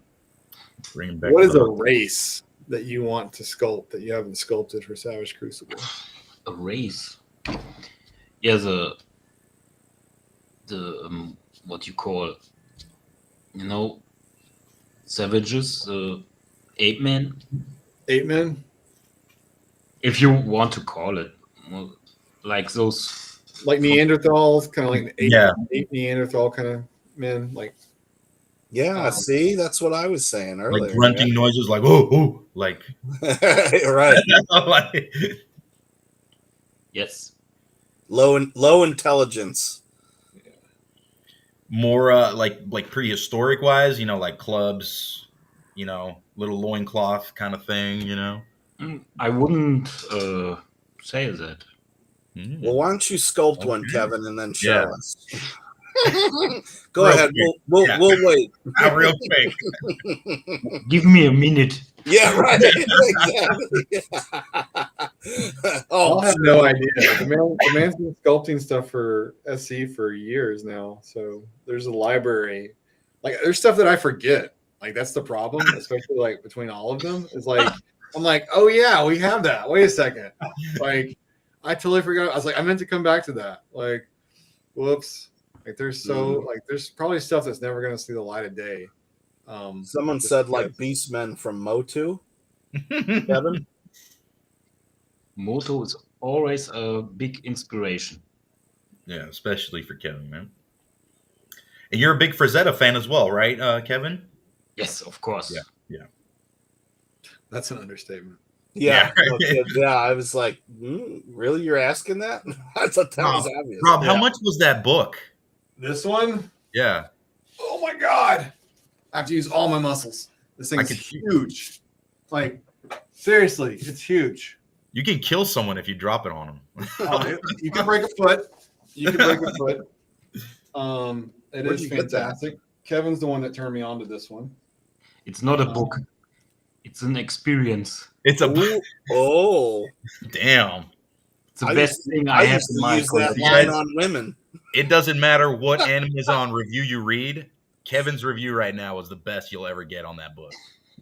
It's impressive. It's got so much. This is a deep dive. You know, like Kevin, we actually have access to one of the libraries from the Frazetta Museum, so we can see like some of these in digital form, like some of the sketches and stuff that aren't. Oh wow! You know, that a lot of people haven't seen and whatnot. And so, where did you get that book at, Rob? Out of Poland, I think. Like there are none of these in the United States. Like it's a very. I tried looking for it. I couldn't find nothing. Taschen is from Germany. Yeah, it probably is from Germany, but I mean I think the only place that you can find them is some guy in Poland has like 5 or 6 of them. They don't distribute them in the US? No, these are not in the US. No. I don't even know if is this officially licensed? I didn't even ask that question. Yes, has to be, right? Yes. They work their ass off to have all that book. They even got some pictures from some paintings from collectors who have them stored away. Yep. Oh wow, that's pretty cool. Yeah, that thing is huge, man. My God. That is It's a very impressive. Yeah, I agree with Kevin. That's probably an experience in its own. You know, to go through it start to finish. Wow. Yeah, but it's like a $200 to $300 book. It's it's up there, guys. Yes. Trust me, I was looking. I was like, I really want to get one. Yes, it's hard. It's hard to get and it's expensive. Sean Strupp just got one. I think not that long ago. He was saying how it was like pulling an arm and leg to get it's one. An investment as well. Mm-hmm. Send the kids to college. Frazetta. Screw education. Yeah. Oh man. Let's see. Any new questions here? No, just we need Alberto. Yeah, that's right. That's not a book. It's a tombstone. It is. Is there anything else I'm forgetting to tell people? No, we talked about the coins and the comic. Oh, hang on. Someone asked. Hang on. Let me find it. Someone asked. They asked about the Huntress. No. They asked about the Huntress, if she would be made next year, possibly.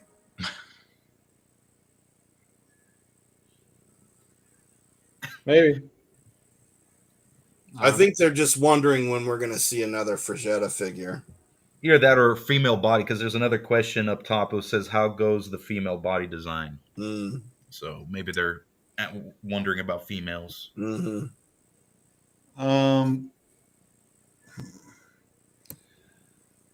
I do.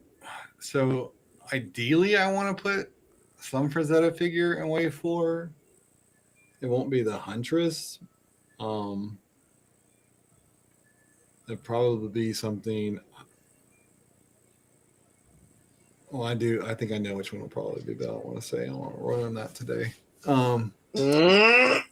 Thanks for tuning in, folks. Catch us next time. Yeah. To be continued. But you know, in an ideal world, I want to do a Frazetta every other wave. So get like 2 Frazetta figures a year is the goal. But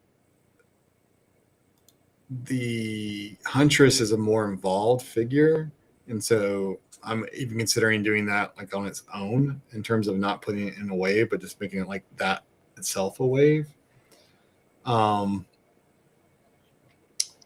those are just concepts that I'm coming up with, like,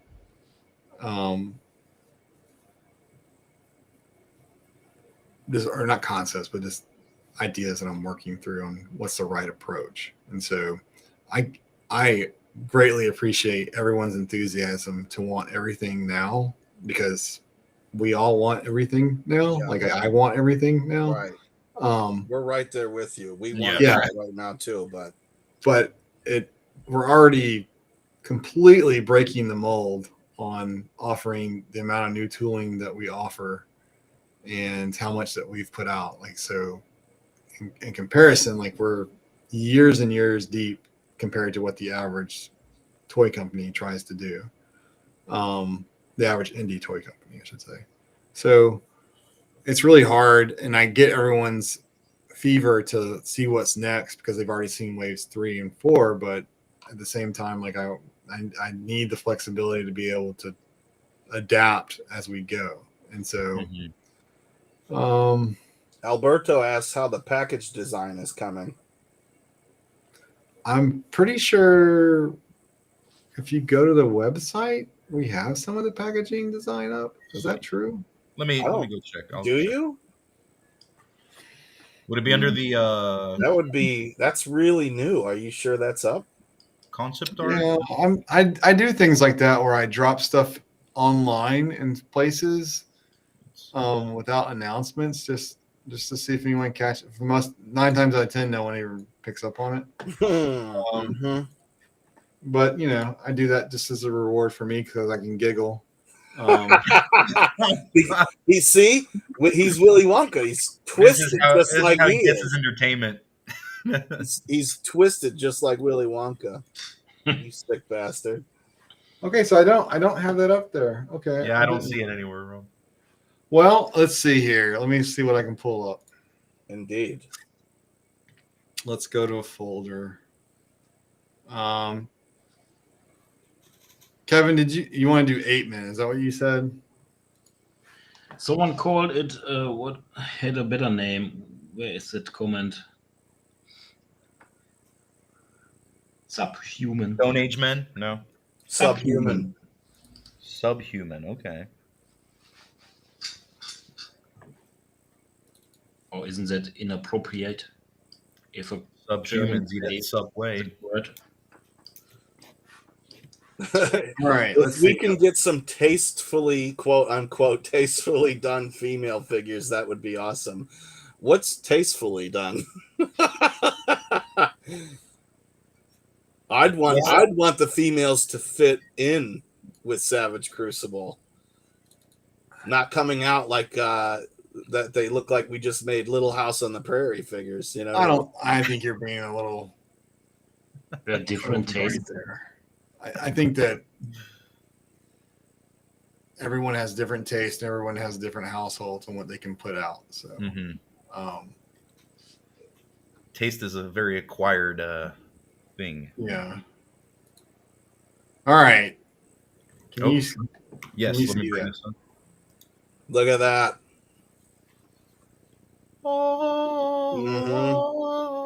So that's the character pack, right? Yep, that's the character pack. Oh, look, there's Wait, there's more. Yeah, look at that. Oh my god.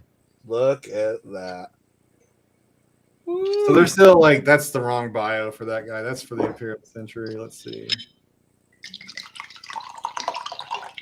But there's still little changes to be made here and there. But Look at And that's that. for the Savage. Someone was asking about if the packaging is going to be different, and the packaging for the Slate and the Savage is different than the full deco It figure. doesn't have the flap in the front. Yeah, it doesn't have the jacket or whatever you want. The flap. Yeah, the flap's probably a better term than jacket. Right.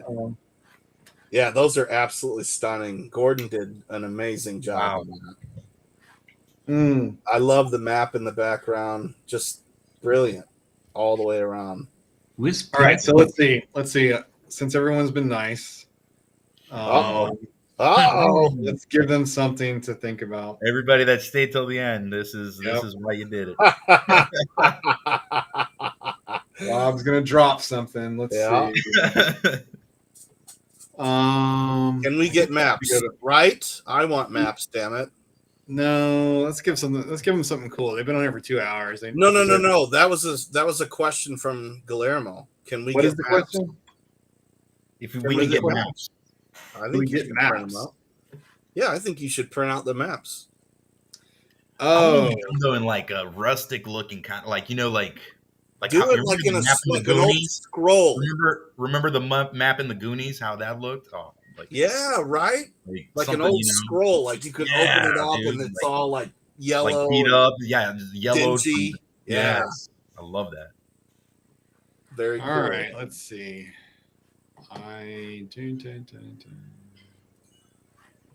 Share my screen. Alberto's like question mark. Come on, we've been waiting. Well, We're You're losing waiting. people. This is the test, just to see if you stick around. We don't really have anything to show you. we're ready. Yeah, right. Oops. Oopsies. Mm-hmm. Wow. Wow. There you go. Right, Rob, elaborate here. Or are you just gonna leave it? You're just gonna let it spin. You Let don't it spin. That's it. Look, What I is showed you that? the damn picture. So, going back to our strategy and how we want to use parts, so this is the legs from Jaeger in Wave 2. This is the armor set for one of the character packs in Wave 1, and that's an entirely new head sculpt that matches this armor set, and it's putting on a human body, which hasn't been done yet. And so we have one other head that goes with this this set, and I'll show that. I have to find it first.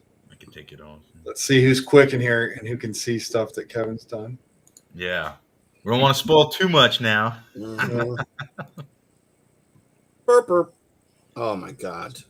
Oh my god. So then we'll have to break this head up a little bit to deal with undercuts and things like that. But yeah. So Holy shit. Is anybody else? Oh man, I love this. I'm getting like Mandalorian freaking One question. Win. Mighty designed by Rubus. it was. This was a design by Rubus, sculpted by Kevin. Wow. And I love how look at the straps, how they're holding it on. My God. Oh dude. Right The into straps, the right and into then the the detail skull of the eyes sitting inside of that skull. I mean, Mm-hmm. that is just excellent. He's not happy. He's not. Yeah, that's and amazing. so It almost looks what's interesting is we'll got have to like figure a- out, like, you can't just mold this in one piece. This is a multi-piece head that from a tooling perspective. And so, like, we haven't modified it for tooling yet, but yeah, I mean, I'm absolutely in love with this head, and You ain't kidding. Yeah, it looked like he had just put like a chainmail hood on and then strapped that to his face. Love it. Yeah, no shit. Talk about being out, you know what I mean? Like that's Savage Crucible. It's like I need to make armor. Yeah. You know what I mean? I gotta Shots, protect right? myself. What's laying around? Here's some bone. You know. yeah, One Copper would have like a field day in Savage Crucible. Who would? Oh yeah, well, and you're right. We polled, like some of you guys are talking about, like we polled for it, and we asked MacGyver. questions. Yeah, to see what people. We do pay attention. We can't do everything, but we do pay attention. And 2 hours was well worth it. Surprise! Yeah, Kevin, when I give you those crazy requests, I'm like, hey, can you do these 12 heads? What you just like? Oh shit, not again! Like, what? Sure. How do you respond to that? No, it's of course, Rubus designs are always fun. Honestly, it's just great stuff. So it's nice to do some work like this sometimes, and sometimes you need to come up with your own stuff. Right. It's just nice. I always try to balance that so that exactly. Yeah. Genau. Sorry. Like it's so much fun. I don't think people realize how much fun it is to be. Well, I'm sure they do realize, but there are moments that we all want to be on autopilot and not have to think, just do something for a little bit. And then there's other moments where we desperately want to be creative and do something new or what's in our head. And so I'm that way. And I like to think that most people are that way. So I try that. I know that, but so like what's really hard is like sometimes the guys are always coming up with such great stuff. Like there's like this turtle amphibian creature with like this beak head that you did, Kevin, like 2 years ago. Oh, turtle. It's like a turtle reptilian thing. And I absolutely love that guy. And that's one of the things I was considering for Wave 4. Is having you go back on that one. But then I was thinking like, it might be time for Snake Man. That's like my problem. Like it's too much. Yeah, it's like I want everything now, and so. Guillermo says show it or it didn't happen. Actually, I'm pretty sure it's on the website. Like there's. I'm pretty sure you just got your Scooby snack. So relax, everyone. Yeah, that was your treat. Oh my god! The chain on the loop on the jaw, interesting. Yeah. Yeah, that little hoop. Yeah, I that's what I was thinking too. I saw that, so I'm glad that someone else said that. Oh, Alberto did. Yeah. Well, like this weekend, I was like trying to I was like, has anyone like coined the term Birdle, which is like a hybrid bear and turtle character, like. Birdle? I'm pretty sure I made a birdle in my pants last week, so I don't think that's a good name. I had one this morning. You might want to coin a different phrase.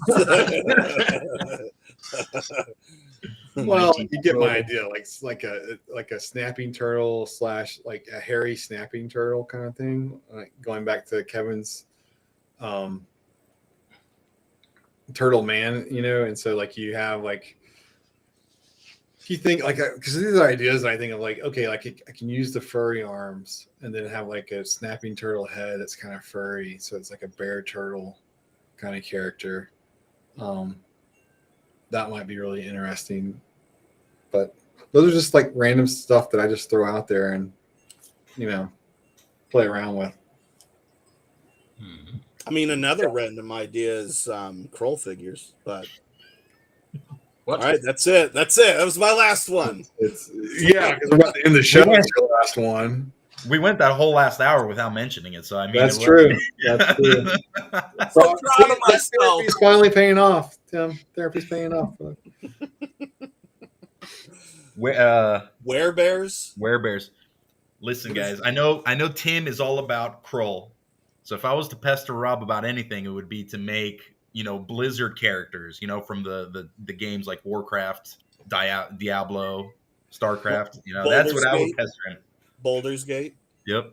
He's thinking about making a Snake Man. That tail could easily be incorporated into making a nice Zerg like Hydralisk. That's all I'm gonna say. Oh my god. There, see, I got the wheels turning. It has started. I love StarCraft, and oh man, I mean the service slam for D4 is next weekend actually. Mm-hmm. So and I have the whole weekend to myself to play that. So I'm really looking forward to that. My computer is about to go out, so or my laptop. So we cutting this short. We done. Rob, I think we're done. We're giving everybody like we've given the 2 people hours. enough. 2 hours and No. 5 minutes. Yeah, I think you just blew your wad. So Yeah. just like a one night stand, it's time to go. Guys, Without a thanks for war coming. figure. I appreciate it. Well, thank you guys. Thank you everybody that tuned in. Kevin, thank you for joining us. Medusa all the way. figure, a God of War figure. Yeah, right. Now they're pouring in. Yeah, the frenzy. Well, again, thank you guys, and make sure to catch us on the next one. Rob will be showing some more things. Thanks, guys, We'll for be talking tuning in. about more Kroll. You know how it goes. And with that, we bid all you savages farewell. Thank you so much, guys. Yeah, thanks, guys. Bye-bye.